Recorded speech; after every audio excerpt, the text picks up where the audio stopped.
తాకట్లో ఉన్న బంగారాన్ని విడిపించి ఆ రోజున మార్కెట్ ధర కట్టి మిగిలిన డబ్బును మీకు అందిస్తుంది కొమ్మూరి గోల్డ్.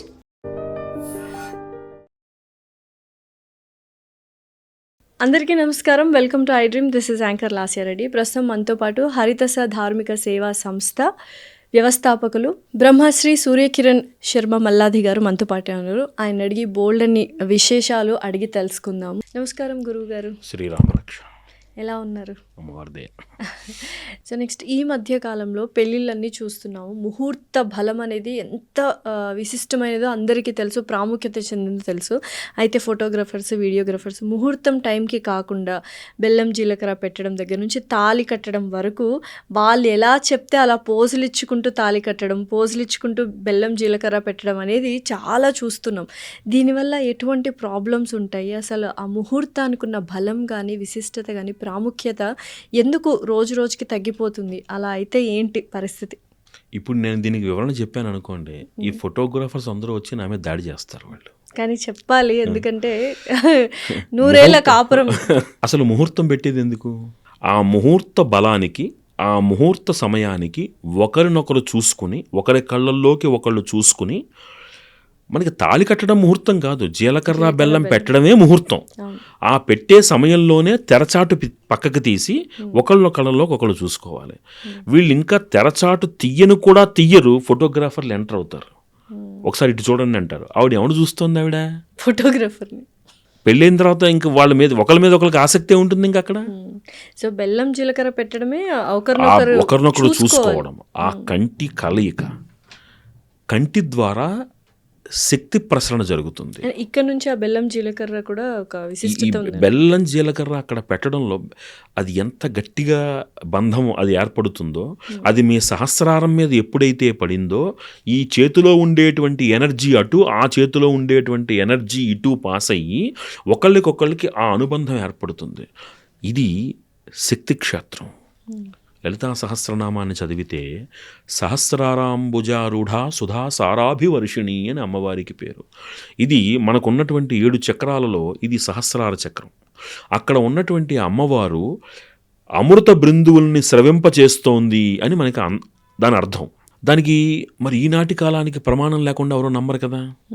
1985లో లండన్ శాస్త్రవేత్తలు ఒక విశిష్టమైనటువంటి ఒక గుణాన్ని కనుక్కున్నారు. ఏమిటి అంటే, ఒక నిర్దిష్టమైనటువంటి ఒక ఆకారంలో మీరు కూర్చుని, మీరు ఒక మంత్రోచ్చాటన కనుక విశేషంగా చేస్తూ అమ్మవారి ధ్యానం కానీ ఏదైనా మీకు నచ్చినటువంటిది ధ్యానం చేస్తూ ఉంటే, మీ ధ్యాన ఫలితం వలన ఈ సహస్రారం నుంచి ఒక 90 డిగ్రీస్, ఈ ఆజ్ఞాచక్రానికి సహస్రారానికి ఒక 90 డిగ్రీస్ పెర్పెండిక్యులర్ కోణంలో ఒక రకమైనటువంటి ద్రవం స్రవిస్తోంది, ఒక లిక్విడ్ ఆరిజినేట్ అవుతోంది.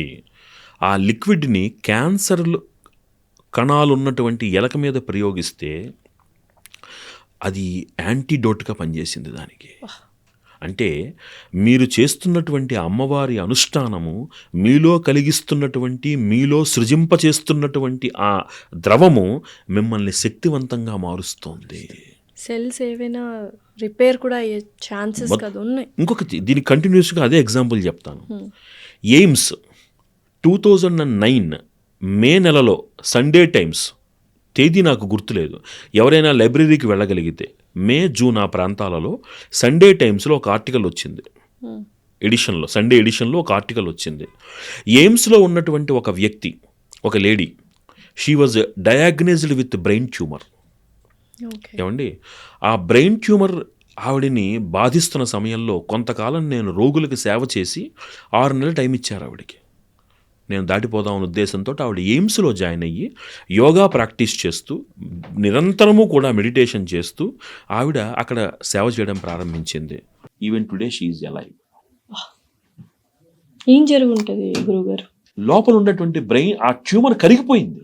ఆ ధ్యానం అనేటువంటి గొప్ప ప్రక్రియ వలన, మంత్రోచ్చాటన అనేటువంటి గొప్ప ప్రక్రియ వలన ఆ ట్యూమర్ కరిగిపోయింది. ఆ ట్యూమర్కి ఆ శక్తి ఉన్నది. కరిగిపోయే శక్తి ట్యూమర్కి ఉన్నది, కరిగించే శక్తి ధ్యానానికి ఉన్నది. It's not a joke. అందుకని ఈ సహస్రారం ఏదైతే అంత శక్తివంతమైనదో అక్కడే మీ చేత జీలకర్ర బెల్లం పెట్టిస్తున్నారు.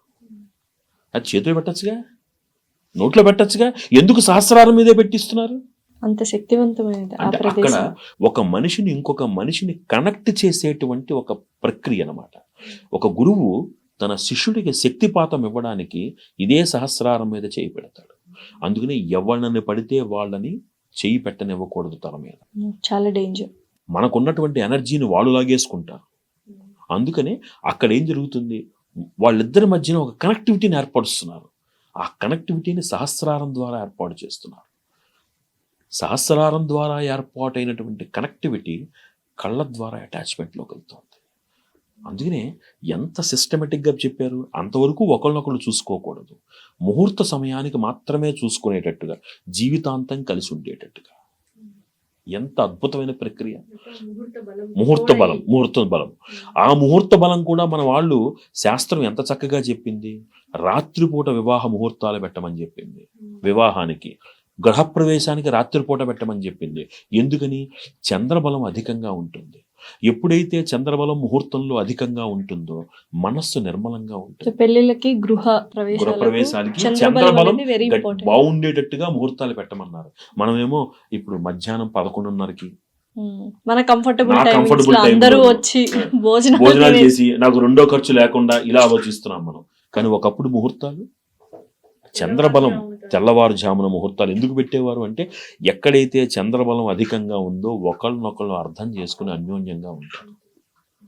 ఇతను కోప్పడినా ఆమె ఎక్కువ. అందుకని పూర్వకాలంలో మగవాళ్ళు ఎంత కోప్పడినా ఆడవాళ్ళు ఓర్చుకునేవాళ్ళు, ఆడవాళ్ళు ఎంత కోప్పడినా మగవాళ్ళు అంతే సరదాగా తీసుకునేవాళ్ళు. ఇప్పుడంటే చిన్న మాట అంటే పౌరుషాలు వచ్చేస్తాయి. ఇవన్నీ పాటించట్లేదు కాబట్టి ఇప్పుడు ఇవన్నీ వస్తుంది. సో దీని పర్యవసానం మనం చూస్తున్నాం మనం.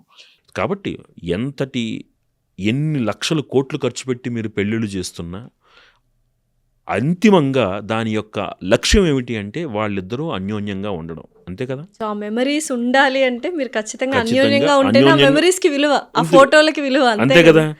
లేకపోతే ఏమవుతుంది, ఈ రోజు ఫోటో తీసుకుంటాం, రేపు మళ్ళీ ఇంకోటితో తీసుకోవాల్సి వస్తుంది. ఎందుకు వచ్చింది ఆ కర్మ? ఇప్పుడేదో డైరెక్ట్ గా ప్రశాంతంగా చక్కగా ఫోటోగ్రాఫర్ని ఒక క్షణం నియంత్రించండి. ఫోటోగ్రాఫర్లు మీ జీవితంలో ఈ ఫోటోలు అనేటువంటివి ఎంత మెమరబుల్ అంటే ఒక 5 ఏళ్ళో 6 ఏళ్ళో వాటి విలువ ఉంటుంది. తర్వాత మీరు మామూలుగా జీవన స్రవంతిలో పడిపోతారు, పిల్లలని కాపురం అని చనిపోతారు. కానీ మిమ్మల్ని అలా నడిపించేటువంటి ఆ బలం ముహూర్తానికి ఉంది కాబట్టి ముహూర్తాన్ని నిర్లక్ష్యం చేయకండి. ప్రొసీజర్స్ని విలువిచ్చి కాపాడుకోండి. సో ఇది చూసిన వాళ్ళు డెఫినెట్లీ ఇప్పటి నుంచైనా పెళ్ళిళ్ళలో ముహూర్త బలము అండ్ ఈ ప్రొసీజర్స్ డైరెక్ట్గా డెఫినెట్గా పాటించాలి. అన్యోన్యంగా ఉండండి ఫస్ట్, అంతకుమించి ఏం అక్కర్లా. గురుగారు, ఇప్పుడు గృహప్రవేశాలు చాలామంది చేసుకుంటూ ఉన్నారు అండ్ ఇందులో ప్రధానమైన కన్ఫ్యూజన్ ఏంటంటే, ఇప్పుడు భార్యాభర్త గృహప్రవేశం చేయాలా లేకపోతే భర్తకు సంబంధించిన అమ్మ నాన్న అంటే అత్తామామ చేయాలా, పూజలు కానీ అక్కడ వ్రతాలు కానీ అండ్ గృహప్రవేశం కానీ ఎవరు చేయాలి? పెద్దవాళ్ళు, ఇంట్లో ఉన్న పెద్దవాళ్ళు చేయాలా, ఈ భార్యాభర్త చేయాలా అనేది చాలా సందిగ్ధంలో ఉన్న ప్రశ్న. నిజంగానే. సో ఏం చేయాలంటారు? ఒక ఇల్లు మీరు కొంటున్నారనుకోండి, ఆ ఇంటికి సంబంధించినటువంటి ద్వారము కానీ, అయ్యము కానీ, సింహద్వారం కానీ, లేకపోతే మిగిలినటువంటి చాలా అంశాలు ఆ ఇల్లు ఎవరి పేరు మీద ఉన్నది అనేది చూసి అక్కడ వాస్తు సిద్ధాంతి మీకు ఒక ప్లాన్ ఇవ్వడం కానీ, ఆ వాస్తు ప్రకారం ఇల్లు కట్టడం కానీ జరుగుతుంది. సహజంగా గృహప్రవేశ ముహూర్తం అనేటువంటిది జన్మ నక్షత్రాన్ని బట్టి కాక నామ నక్షత్రాన్ని బట్టి పెడతారు. ఎందుకు? ఇప్పుడు నా పేరు సూర్యకిరణ్, నన్ను ఇంట్లో మా నాన్నగారు మా అమ్మగారు మిగతా వాళ్ళందరూ సూర్యకిరణ్ గారు, సూర్యకిరణో కిరణో ఏదో పిలుస్తారు నన్ను ఎంత ఆ పేరుతో ఆ ఇంట్లో పిలుస్తూ ఉంటే ఆ ఇంటికి నాకు అంత బలం పెరుగుతూ ఉంటుంది. అందుకని ఆ బలం పెరగడం కోసం నామనక్షత్రంతో పెట్టేటువంటిది గృహప్రవేశ ముహూర్తం. ఏమండి?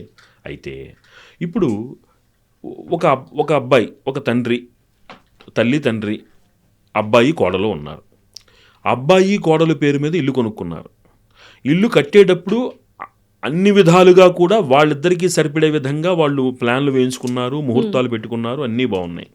ఇప్పుడు తండ్రి అక్కడ చేయడం వలన ఆ ముహూర్తం కానీ లేకపోతే ఆ వాస్తు కానీ అతనికి పడదనుకోండి, ఆ ఇంట్లో శోభ ఎలా జరుగుతుంది? కాబట్టి పెద్దవాళ్ళుగా వాళ్ళు ఉండి ఆశీర్వదించి ఎవరి పేరు మీద అయితే ముహూర్తం పెట్టారో, ఎవరి పేరును అనుసరించి ఇల్లు కట్టారో వాళ్ళు చేసుకోవడం అనేటువంటిదే సాంప్రదాయం.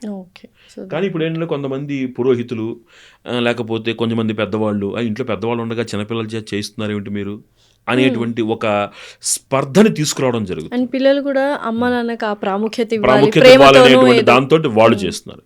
అది పొరపాటు. ఓకే. ఎందుకంటే ఏ పేరు మీద ఆ స్థలం బలం, అయం బలం, ద్వార బలం, ముహూర్త బలం ఉన్నాయో వాళ్ళే కూర్చుని చెయ్యాలి. సో ఇవన్నీ కూడా అంటే ఫస్ట్ లో కూడా నామబలం మీదనే మనం ముహూర్తాలు పెట్టడం కానీ, అన్నీ. వాస్తు కానీ, ప్లానింగ్ కానీ, ఇవన్నీ కూడా. అన్నీ కూడా నామబలం మీదనే. మీరు గృహప్రవేశం చేసినంత మాత్రాన పిల్లవాడు యజమాని అయిపోడు.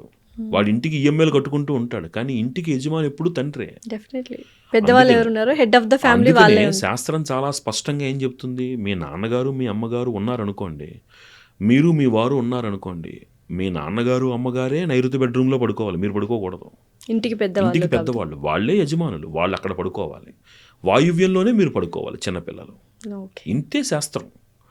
మిగతా అన్నీ కూడా శాస్త్ర ప్రమాణం అనుసరించి ఎవరి పేరు మీద అయితే మొదటి నుంచి అంతా కట్టారో వాళ్లే చేయడము ఇంటికి శ్రేయస్కరము, ఇంట్లో వాళ్ళకి శ్రేయస్కరం. సో ఇంకా ఈ గృహప్రవేశానికి సంబంధించి ఎటువంటివి తెలిసి తెలియక చేసిన మిస్టేక్స్ కామన్గా ఏం చేస్తున్నారు? సహజంగా ఏమిటి అంటే గృహప్రవేశ ముహూర్తాలు కూడా ఇప్పుడు సూర్యబలం ప్రాముఖ్యంగా ఉదయం పూట పెట్టేస్తున్నారు. రాత్రి పూట పెట్టండి. ఓకే. కొన్ని ఉన్నాయి నియమాలు ఉన్నాయి. హస్త నక్షత్రంలో గృహప్రవేశం చేయకూడదని కొన్ని నియమాలు ఉన్నాయి మనకి. అలా శాస్త్రాన్ని అనుసరించి చంద్రబలం ప్రాముఖ్యంగా ఉన్నప్పుడు గృహప్రవేశం చేసుకోండి. ఒక్కొక్క ప్రాంతంలో ఒక్కొక్క పద్ధతి, మా గురువులు నేర్పిన పద్ధతి మాది, అలా ఉన్నాయి ప్రాంతాల పద్ధతులు. పూజ మీరు సాయంకాలం చేసేసుకుని నెక్స్ట్ డే కావాలంటే సత్యనారాయణ అతిథుల్ని వ్రతం పిలవచ్చు. తర్వాత రోజు ఉదయం మీరు అతిథులందరికీ భోజనం పెట్టండి, తప్పేం లేదు. సత్యనారాయణ వ్రతం కూడా నెక్స్ట్ డే నెక్స్ట్ డే ఉదయమే చేసుకుంటాం. గృహప్రవేశం మాత్రం ఆ చంద్రబలం ఉన్నప్పుడు రాత్రిపూట ముహూర్తం చేయడం అనేది సర్వశ్రేయస్కరమైనటువంటి విధానం. అది ఎప్పుడైనా చంద్రబలం ఎంత బలంగా ఉంటే మనస్సు అంత అనుకూలంగా ఉంటుంది. అది చాలా ప్రాముఖ్యత. చేయకూడని పొరపాట్లు ఏమిటి అంటే అదే ఈ ముహూర్త విషయాలలో ఇవి లోటుపాట్లు. తర్వాత ముందే లోపలికి ఫోటోగ్రాఫర్లు వెళ్ళిపోవడం, మళ్ళీ అక్కడ కూడా ఫోటోగ్రాఫర్ లోపల నుంచి ఫోటోలు తీయడం కోసం వెళ్ళిపోతారు వాళ్ళు ముందు నుంచి. మరి ముందు వాళ్ళు వెళ్ళిపోతే ఇంక యజమానికి విలువే ఉంటుంది అసలు. గృహప్రవేశానికి అసలు అది programme sanctity for that. Definitely. అవునా? సో ఇవన్నీ కొంచెం నియంత్రించండి. ఆర్భాటాలకు వెళ్ళకండి. ఫోటోలు పెర్మనెంట్ కాదు. మంత్రము, మంత్ర బలము, ఆ సమయంలో జరుగుతున్నటువంటి ఆ విధి చాలా ముఖ్యం. చాలామంది ఇంకోటి ఏం చేస్తారంటే పొరపాటు, ఇల్లు పూర్తిగా తయారైపోయిన తర్వాత గృహప్రవేశం చేస్తున్నారు. అవును, ఇంటీరియర్ వర్క్స్తో పాటు అన్నీ అయిపోయిన తర్వాత చేస్తున్నారు. అలా చేయకూడదు. ప్రాథమిక దశలోనే మీకు కొన్ని వసతులు ఏర్పడిన వెంటనే గృహప్రవేశం చేసుకుని తర్వాత మళ్ళీ మీరు ఇంట్లోకి వెళ్ళేటప్పుడు పుణ్యాహవచనం చేసుకుని అప్పుడు వెళ్ళాలి. ఈ గృహప్రవేశం మా గురువు గారు చెప్పేవారు, గృహప్రవేశం అయిన తర్వాత కూడా ఇంట్లో రిపేర్లు జరగాలి, ఇంటి పని జరగాలి. అంతా అయిపోయింది, ఇగో ఈరోజు గృహప్రవేశం రేపు సామాన్లు మార్చేసుకుంటున్నాం అంటే అలా కుదరదు. అది పొరపాటు కిందే లెక్క. అందుకని గృహప్రవేశం చేసుకున్న తర్వాత కూడా ఇంట్లో పనులు జరిగే విధంగా బేసిక్ వసతులతోటి ఇంటి గృహప్రవేశం చేసుకునేట్లుగా ఏర్పాటు చేసుకోండి. మళ్ళీ నియమాలకు అనుగుణంగా మీరు ఆవుని వాటి అవన్నీ ఇంట్లోకి ఇప్పుడు తీసుకురాలేము, అపార్ట్మెంట్లు కాబట్టి. కనీసం ఎంత వీలైతే అంత కనీసం సాంప్రదాయబద్ధంగా చేసుకునే ప్రయత్నం చేయండి. ఆ ముహూర్త బలం యొక్క గొప్పతనం ఏమిటంటే ఏ నామనక్షత్రంతో మీకు ముహూర్తం పెట్టారో ఆ పేరుతోటి ఎంత మీరు ఆ ఇంట్లో పిలవబడతారో ఆ ఇంట్లో మీకు అంత వృద్ధి కలుగుతుంది. మీ ద్వారా మీ కుటుంబానికి వృద్ధి కలుగుతుంది. Thank you so much. పరమేశ్వర అనుగ్రహం.